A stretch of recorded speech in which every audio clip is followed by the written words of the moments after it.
begin our midweek press conference with head coach Weidman, and we will open up for questions. Good, right? Oh. Coach, tell me a little bit about having one game week where you get a little more practice time, which is, I don't know if that's still something that is big.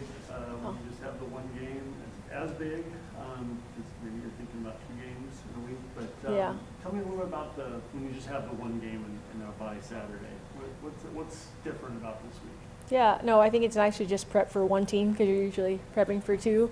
And so I like that all of our focus can be on Hawaii, and obviously it's been a lot of film and prep for them. And so I'm excited about this, and then they'll get to rest a little bit, which I think is a luxury at this time. So we're just going to keep chipping away. I think we have a good chance against Hawaii. If we, defend, we got to do that for more than 30 minutes like we were. We've kind of slipped off in the fourth quarter, the last couple. So we've just got to, be sharper for the whole time. Health-wise, does this also help in any way, shape, or form? Yeah, health-wise, it helps, just because we have some older bodies that travel, but yeah, it'll be good for them to, have some time off this weekend too and just recover. Coach, looking at the big picture, and it's about getting to Henderson. Yep. These next 2 teams are right in front of you. Yep. Can you talk about the importance of this week? Because it's catch up or the hole only gets deeper.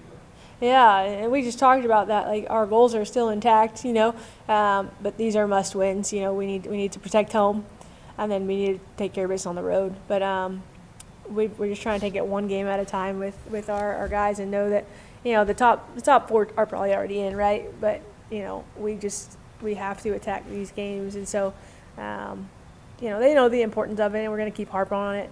But ultimately it's can you win each possession? Like, just focus on that, and then the results will take care of themselves.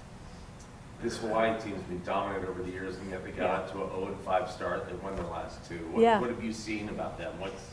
Same coach, so what's different? Yeah, a legendary coach too. Like, even when I played, she was Mount Sac was dominant before she went there, and I played for a program that trained out of there. But they just have a team of younger kids, and I think they're starting to find their identity. And so sometimes that takes, when you have a lot of freshmen, it can start to develop in January. So I think they're just starting to click more, and so I think that's why they've won, right? So we have to take care of the top 3 guys on their team, and I know that she's known for defense, and so they're going to make us work defensively. They have great length, and so we've got to be smart about when we're attacking in the paint. We need to be decisive with some possessions. We can't go into the paint and try to play off one foot or anything like that, because those blocks will lead to transition for them. But ultimately, well coached, they're going to run their system efficiently, and but we need to be disruptive. With having them have a young team, and you speak to that you have some older souls on your team, is this a moment where your experience should strike? I mean, an opportunity to take advantage of Hawaii, maybe. Yeah, and I mean, their top people we're all conference players, so like they have a balance, right? But I do think that our kids, like, if they're they're locked in, like, they're special, that they need to follow scout, and we need to be consistent about that. And so ideally, Tenna will be dominant in the paint. We need to take advantage of that. She's physical. When she's physical, it just opens up everything for us, because then people have to double her, and then she can spray out to guards. And so have challenged her the last few weeks, and so she's got to answer. She's had 2 great days of practice, so we need to stack another one. And then I'm like, you get your confidence from your practice, and so really gonna challenge her to be really good that game. And then will our guards defend without fouling, just because we've put teams on the line a lot. We haven't taken care of the ball, but we've fouled a lot, and that's a separator, right? So I think that we'll be balanced against them, like evenly matched. They have some good offensive weapons, but again, if we're disruptive, we've got a chance. So we can't sit back and let people be comfortable in running their actions. You mentioned the top 4. The top 4 is the top 4. Yeah. Really, the top 2 are undefeated. You've seen them. Is the gap big? What I noticed too is that the top teams, all their coaches have been there for over 12 years. Like, they've built their programs, and you can see that. But But yeah, there's a gap, but I think anyone in this conference can be anybody. You just have to be special for 40 minutes one night. But those guys, like, they just know how to close out games. And I know we're still growing in that area, right? So I think the gap is just that they're established programs. You know, most of their kids, have been there for multiple years, and then you're running the same system, so it's already set. Kind of runs itself almost when you get to a certain point. But yeah, I think we're just going to keep chipping to close the gap, right? I don't want to make an excuse for that, but yeah, they're sound programs for sure. So obviously this is a win and loss business. Yeah. But there are ingredients that go into that. So what's one ingredient that you're pleased with at your team, that over the progress of the season, this is something that you've liked?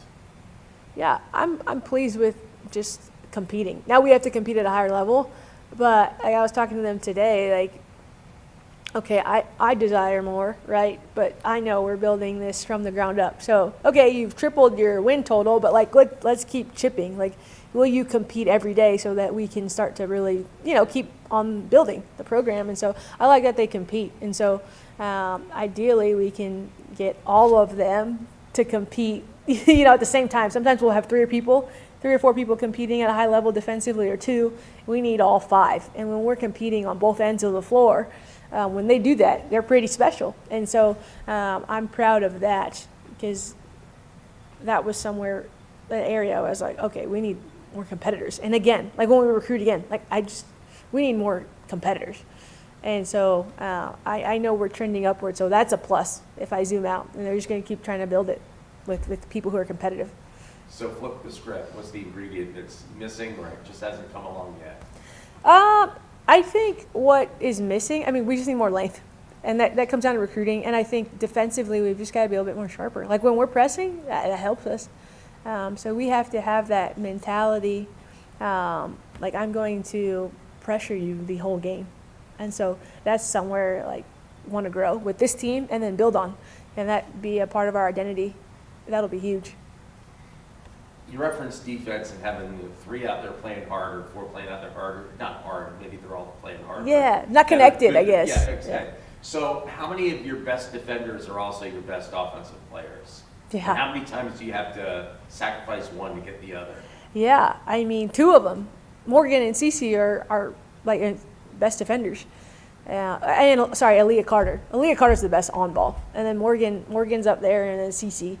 But the 3 guards, like 3 sophomores, they're having to sort of carry the load defensively and then help offensively, whether it's scoring or, manufacturing our offense. And so they have a lot on them in a sense. And so, and they're growing, right?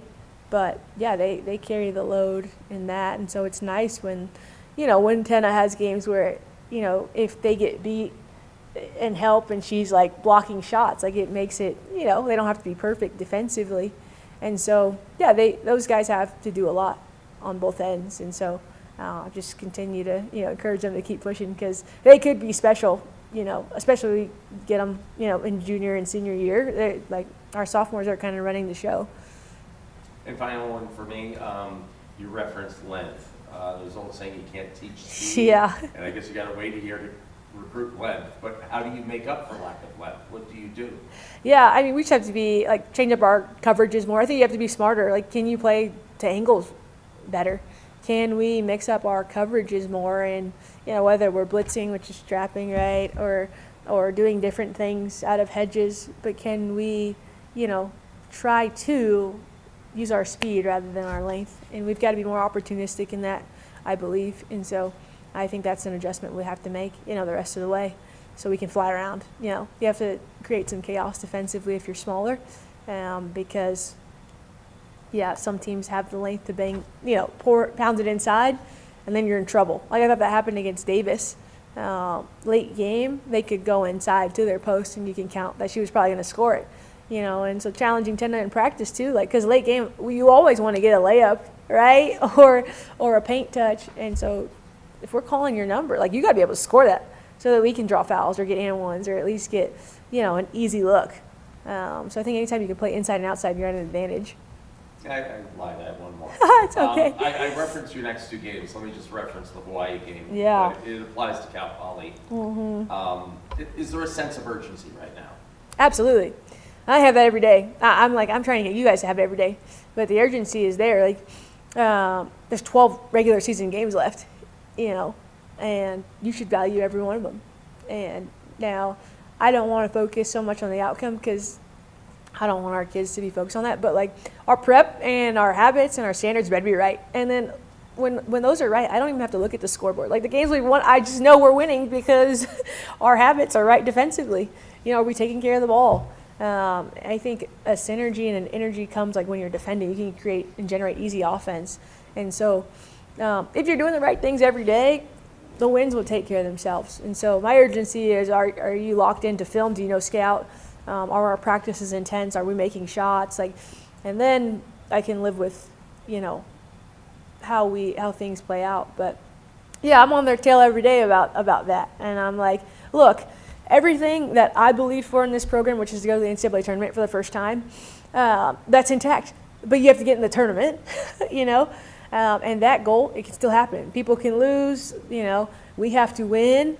And then you get in the tournament, you low seed, and you're just starting to play better. I'm like, hey, look, nothing has changed, but you have to work for it and be consistent, and then we'll go from there, You keep giving answers that prompt me to ask another. So here we go. You referenced a lot of the successful coaches in this conference that have been around for a dozen years or so. Yeah.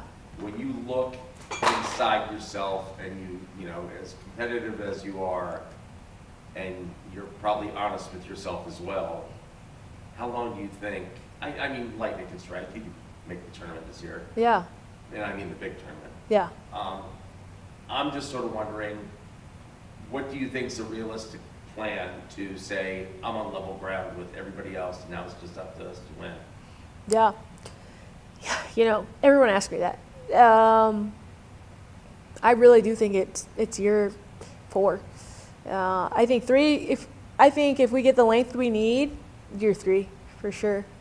Just because your system is sort of established.